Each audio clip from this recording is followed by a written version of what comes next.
Public TV आपकी आवाज।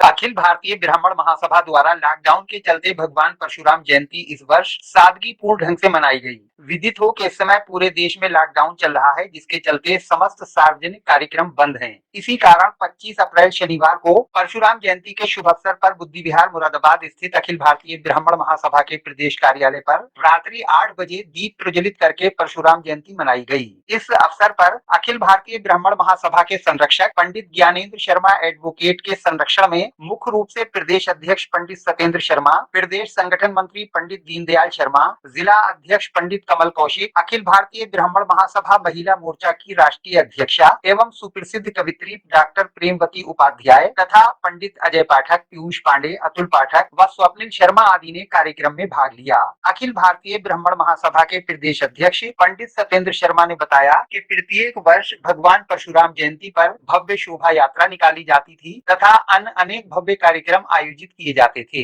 किंतु लॉकडाउन के चलते इस वर्ष भगवान परशुराम जयंती बहुत सादगी से तथा शारीरिक दूरी का ध्यान रखते हुए मनाई गई। उन्होंने बताया कि अखिल भारतीय ब्राह्मण महासभा के प्रदेश कार्यालय पर ही नहीं अपितु जहां जहां अखिल भारतीय ब्राह्मण महासभा की इकाइयां हैं, सभी स्थानों पर लॉकडाउन के चलते इस बार भगवान परशुराम जयंती इसी तरह सादगी के साथ मनाई गई थी। लेकिन लॉकडाउन की वजह से जो शोभा यात्रा हर वर्ष शहर में निकाली जाती है, वो इस बार लॉकडाउन की वजह से और सोशल डिस्टेंसिंग की वजह से प्रशासन को सूचित करते हुए हम लोगों ने कैंसिल कर दी थी, जो हमारी महानगर इकाई द्वारा निकाली जाती है।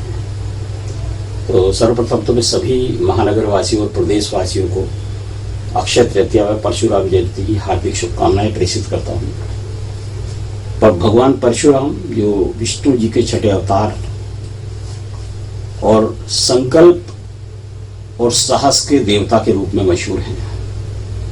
भगवान परशुराम भृगुवंशी महर्षि जगदामनी के छोटे सुपुत्र हैं, सुपुत्र थे। और भगवान परशुराम जी ने भोलेनाथ की अनन्य भक्ति की, साधना की, जिससे प्रसन्न होकर भगवान भोलेनाथ ने उन्हें एक फरसा भेंट किया। उस परशु की वजह से उनका नाम परशुराम हो गया। वैसे इनका नाम राम था। और भगवान परशुराम को भोलेनाथ ने ही आदेश किया था कि इस धरती पे जो, क्योंकि उस समय पे क्षत्रिय आतिताई राजाओं का बड़ा भारी आतंक था, तो भोलेनाथ ने ही उन्हें निर्देशित किया था जितने भी आतिताई राजा हैं उन्हें इस धरती से समाप्त कर दो। भगवान परशुराम जी साधना में लीन थे। वहां से जब आए अपने घर, तो उनके घर पे कामधेनु गाय थी और उनके पिताजी जगदामनी ऋषि अपना धर्माचार्यों की तरह शिष्य परंपरा को निभाते हुए, गुरु शिष्य परंपरा को अपने आश्रम में रहते थे। सहस्त्रार्जुन जो बहुत दुर्दांत और बड़ा खतरनाक किस्म का एक क्षत्रिय राजा था, वो एक दिन वहां आए। आके उन्होंने कामधेनु गाय को देखा और देख के बोले, ये गाय मुझे दे दो। तो बोले, साहब हमारे पास तो कुछ नहीं है इसके अलावा। तो उन्हें छीन के ले गए और उनके पिताजी की हत्या कर दी। जब भगवान परशुराम जी लौटे, उन्होंने पता लगा उनकी माता के द्वारा कि उनके पिता की हत्या हो गई है, तो उन्हें बहुत कष्ट हुआ। और फिर उन्होंने संकल्प लिया कि मैं सहस्त्रार्जुन को और जितने भी आतिताई राजा हैं इस धरती पर, उन्हें इस पृथ्वी से समाप्त कर दूंगा। और भगवान परशुराम वो संकल्प लेके उनके खिलाफ युद्ध छेड़ दिया। सर्वप्रथम तो सहस्त्रार्जुन के चारों पुत्रों के शीश धड़ से अलग करते हुए एक उपहार स्वरूप उसे भेंट किया। उसके बाद सहस्त्रार्जुन ने इस धरती के जितने क्षत्रिय आतिताई राजा थे सबकी मीटिंग करी। और मीटिंग करने के बाद उन्होंने कहा कि तुम मेरा साथ दो, क्योंकि एक दरिद्र ब्राह्मण मुझसे मुकाबला करना चाहता है। तो सबने एक सूत्र में उसका साथ दिया और उन्होंने कहा मिलकर हम चढ़ाई करेंगे और उसे समाप्त करेंगे।